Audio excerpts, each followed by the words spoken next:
Okay, thank you so much. My name again is Yewon Lee, and today the topic of my talk will be organizing workers beyond the factory walls, developing collective consciousness of tenant shopkeepers in Korea through subverting everyday urban spaces. So, organizers utilizing space has obviously a long history, but certainly recent, more conspicuous cases from the Occupy movements. Let me try to, okay, there you go. To the Black Lives Matter protest, this is the autonomous zone created in Seattle, certainly has put space on the radar for organizers and academics. So now let me introduce to you a case where the story of workers and workers organizing meets these practices of occupying space. So my research particularly zones in on the juncture where on the one hand, urban space is increasingly becoming increasingly captured as a speculative commodity, meaning it is perceived as this lucrative investment venue. And this is increasingly the case in urbanizing global south. But on the other hand, this is resulting in disruptions of livelihoods for workers who depend on those very spaces to make a living. So this point of contention is well captured by Andrew Herod, a labor geographer, who talks about the different geographical visions concerning how capitalism should be arranged spatially. So in Korea, this struggle over different geographical visions between capitalists and workers has enabled unlikely subjects to emerge as agents of social change, and those are the tenant shopkeepers. So I conducted 15 months of ethnographic fieldwork with, with a tenant shopkeeper organization. There you go. That is called People Who Want to Run a Commercial Business with Peace of Mind. Oh, did I just freeze? Oops. Am I frozen? Oh. Yes, you are. Oh, okay. How's that? Oh, I am still frozen. Still frozen. It's okay. Stop. Do you still see the screen? Yeah, can you move your, are you able to? Yeah, let me just continue then. That's fine. Weird. Yeah, so it's, go back to that.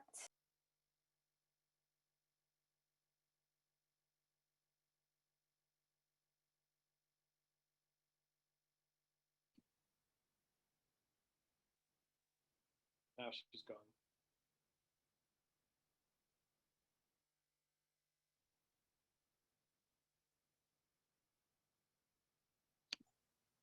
Okay, we seem to have lost our speaker. I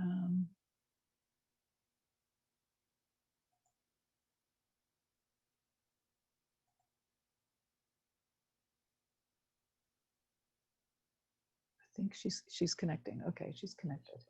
Yewon, are you back? I apologize for that. Let me start again.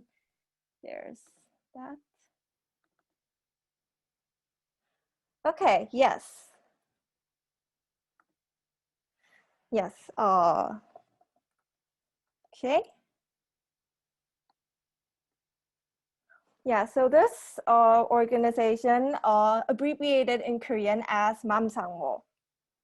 So Mamsangmo collectively defend their shops by resisting the terms of their displacement, which means physically confronting the raids of eviction squads sent by the landlords. So putting their bodies as human shields to defend the stores. Of course, you might have seen similar struggles elsewhere, or you might have even participated in one. This is a Turkish grocery store in Berlin, for example. But what is unique about the Korean case is that these tenant shopkeepers are really coming from all around the city of Seoul. So Mam Sangmo does not heavily draw from any one particular neighborhood, and they are coalescing tenant shopkeepers to develop a new collective identity, one that is not based on place identity, or place identity that we are more familiar with when it comes to eviction struggles. So here I pose the question, how do workers who do not share a workplace, a shop floor, or where you work side by side, develop collective consciousness and form solidarity with one another? And many of you might notice the strong undertone of Marx in this question. In Marx's Potato in the Sack thesis, based on his observation of small peasants in France, he is talking about how spatial isolation of these workers hinders them from entering into manifold relationships with one another. And I think Marx was very insightful in his understanding of spatial grounding of organizing. Nevertheless, since Marx, ample examples are showing that some of these very autonomized workers are indeed organizing. And I focus on how they are doing so by recreating worker spaces. So one rich source of insight can be found in this literature that examines the proliferating movement by peasants and lumpen proletariats who are appropriating underutilized land for farming. And a famous example of this is, of course, the Brazil's landless workers movement, and also repurposing factory buildings to make a foundation for collective livelihoods.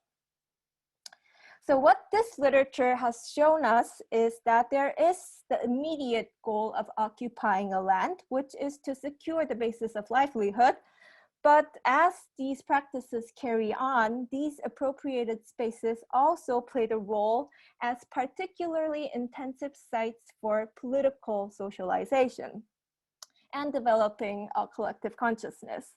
So I draw parallels from these more well-known cases, well-documented cases with my own case study to highlight the common thread here, which is the centrality of making worker spaces in generating these processes of political socialization, especially when it comes to the fragmented, automized workers.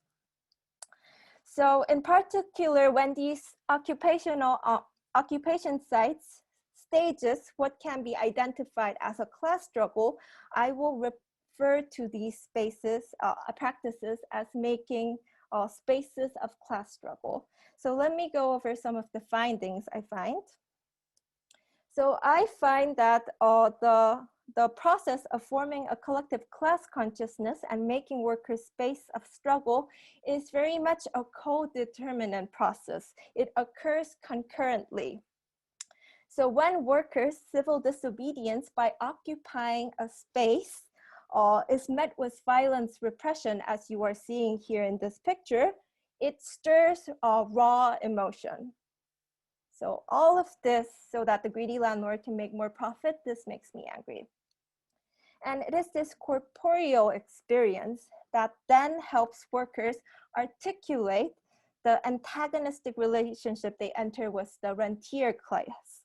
So this kind of space provides a constant reminder that the profit of the rentier class is made at the expense of the tenant workers, and doing so by squeezing them through rent hikes and through displacements. So, and again, the antagonistic class consciousness that emerges out of these spaces also leads to a certain kind of demand by workers. Demands that directly go after the unrestrained and sacrosanct rights of property owners, their rights to profit. So some examples of these demands are stricter commercial rent control, and securing a de facto compensation to those who are being displaced. And these are all measures to, in a way, tip the scale to level the power between the rentier class and the tenant workers. And it is worth stressing here that these are unlike remedies that are put forth by government officials and policy wonks, policy experts, that often are very unwilling to go directly after the profits of landowners. So in a way, I call them very radical in their own right. Another important finding is that while violent repression and these spectacular physical confrontations do provide a powerful impetus to build collective consciousness, another thing we must keep in mind is that further consolidation of solidarity must continue beyond these moments of spectacular, beyond these moments of drama where people are defending the stores physically. Therefore, I focus on efforts made by Mam Sang-mo to embed these spaces of class struggle into the everyday. So this is one example. Mam Sang-mo does this by practically opening up their stores at certain times. And here, a cultural event like this mini concert is happening in one of Mam Sang-mo's shop. And indie artist has come to volunteer to perform. And during my field work, I attended many of these kind of events, which were Catholic Mass, a public hearing, and so forth. And here's another example. And at this site, nearby college students started gathering at this site. And earlier this day, there was like a guitar lesson happening. So these sites really become these sites of informal gathering. And I think this interview really captures the essence, the spirit behind embedding these spaces of struggle into spaces of everyday. Even when I meet a friend over a cup of coffee, I try to arrange the meeting at Mam Sang-mo's shop. And these solidarities really go on to affect the morale of tenant shopkeepers.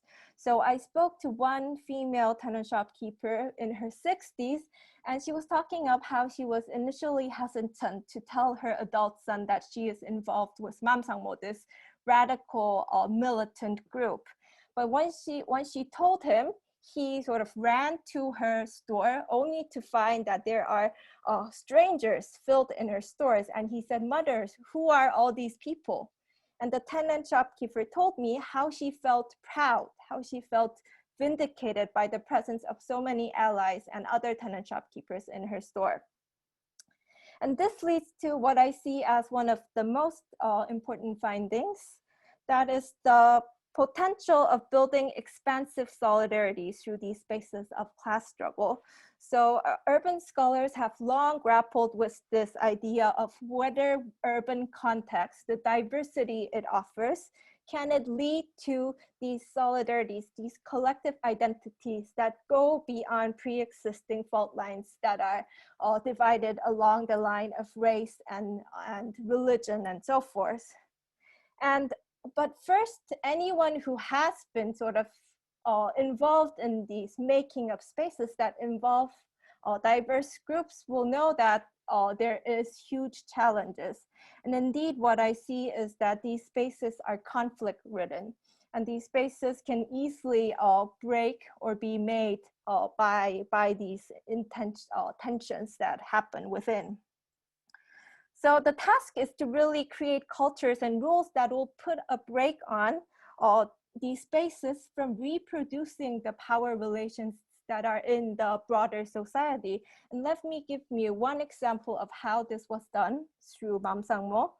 So one of my less exciting jobs during my field work was to answer phones in the office. And I was trained specifically to mitigate the differential socioeconomic power among member tenant shopkeepers while I answered the phones.